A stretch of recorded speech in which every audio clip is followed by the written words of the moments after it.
What do you want to be when you grow up, Olivia? An astronaut. I want to be a fashion designer. A basketball player. I want to be an actor. A doctor. A teacher. A chef. An artist. What do you want to be when you grow up? A mermaid. Do you know what a computer programmer is? Yeah, no. No. No. I think it's something that has codes and is able to decode a mystery. I think that they... Wait, what? Computer programmer? No. Nowadays, just about everything requires some form of programming. So, what is it? Programming is basically explaining to a computer what you want it to do for you. When you're programming, you're teaching possibly the stupidest thing in the entire universe, a computer, how to do something. Programming is one of the only things in the world that you can do where you can sit down and just make something completely new from scratch, you know, whatever you want. It's really not unlike kind of playing an instrument or something, or playing a sport. It starts out being very intimidating, but you kind of get the hang of it over time. Coding is something that can be learned, and I know it can be intimidating. A lot of things are intimidating, but what isn't? A lot of the coding that people do is actually fairly simple. It's more about the process of breaking down problems than, sort of coming up with complicated algorithms as people traditionally think about it. Well, if it's fairly simple, why aren't there more of us doing it?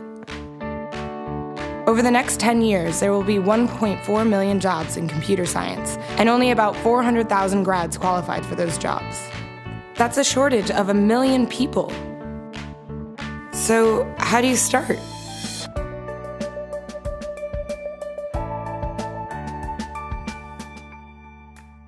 I was obsessed with maps when I was a kid, and cities specifically. So I taught myself how to program. I had a very clear goal of what I wanted to do, which is to see a map of the city on my screen and play with it. Put things on the map, move things around the map. See what was happening in the city, how it worked, how it lived, how it breathed. The best early thing was actually using software to decide when the classes in my school would meet, and that put me in a position to decide which girls were in my class. The first program I wrote asked things like, what's your favorite color? Or how old are you? I first learned how to make a green circle and a red square appear on the screen. The first time I actually had something come up and say, hello world, and I made a computer do that. It was just astonishing. When I finally learned a little bit of programming, that blank wall resolved into a bunch of doors, and you open them, and finally you start to open enough doors that the light comes in. And to me, a finished program is like a structure filled with light. All the corners are illuminated. You understand the structure of it. It's a really serene feeling to have completed that.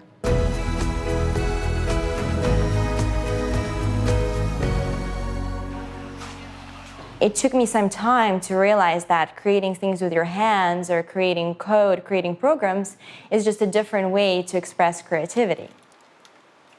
I think right now there's a big emergence of the culture of making.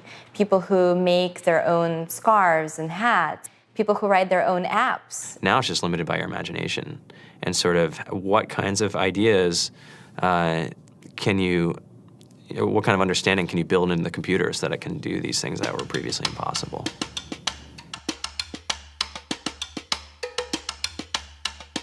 All great things are built in teams when you collaborate with other smart people. You're testing your ideas, you're stimulating each other. That's what makes us successful. It's not some flash of brilliance by somebody who then codes 24 hours a day for 3 weeks. It's what happened. The magic happens when we're all on the same page, collaborating and building something together. There's a much greater need in the world for engineers and people who can write code than there will ever be supply. And so we all live these very charmed lives. To get the very best people, we try to make the office as awesome as possible.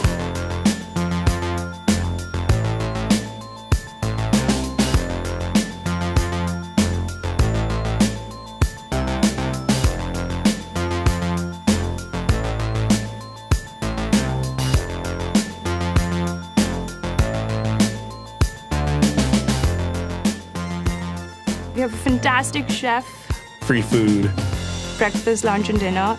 free laundry, snacks, even places to play and video games and scooters. There's all these kind of interesting things around the office and places where people can play or relax or go to think or play music or be creative. I went on the Bureau of Labor Statistics for the United States, and there's about a third of the pie that's all the things you would expect. It's, they're working in the government, they're working in typical technology jobs. But then, like, the rest of the pie, and it was the majority of the pie, just split down into these little teeny slices of every industry imaginable. And what it is, computers are everywhere. You want to work in agriculture? Do you want to work in entertainment? Do you want to work in manufacturing? It's just all over.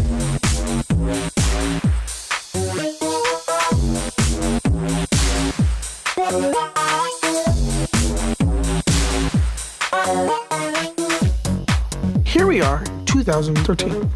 We all depend on technology to communicate, to bank, information, and none of us know how to read and write code. So you guys, what else? Who else has an idea of what we can change with our programming? What else can we do? Tiffany? What I saw my students take away from using Scratch and programming in our classroom is that they were willing to push through problems. It really builds critical thinking, it builds problem solving, and it's something that they can then apply to math in the classroom or their reading skills. We integrated science with this programming, and I saw my scores go up 30%. When I was in school, I was in this after-school group called the Whiz Kids. And when people found out, they laughed at me and, all these things. And I'm like, man, I don't care. I think it's cool. And, I'm learning a lot. And some of my friends have jobs. It's important for these kids. It should be mandatory to be a citizen on this planet, to read and write code.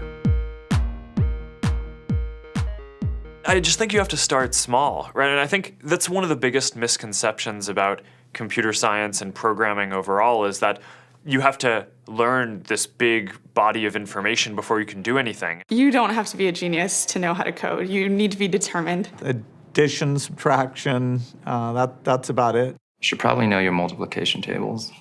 You don't have to be a genius to code. Do you have to be a genius to read? Do you have to be a genius to do math? No? No? I think if someone had told me that software is really about humanity, that it's really about helping people by using computer technology, it would have changed my outlook a lot earlier. Whether you're trying to make a lot of money or whether you just want to change the world, computer programming is an incredibly empowering skill to learn. To be able to actually come up with an idea and then see it in your hands and then be able to press a button and have it be in millions of people's hands. I think we're the first generation in the world that's really ever had that kind of experience. The programmers of tomorrow are the wizards of the future. You're going to look like you have magic powers compared to everybody else. I think it's amazing. I think it's the closest thing we have to a superpower. Great coders are today's rock stars. That's it.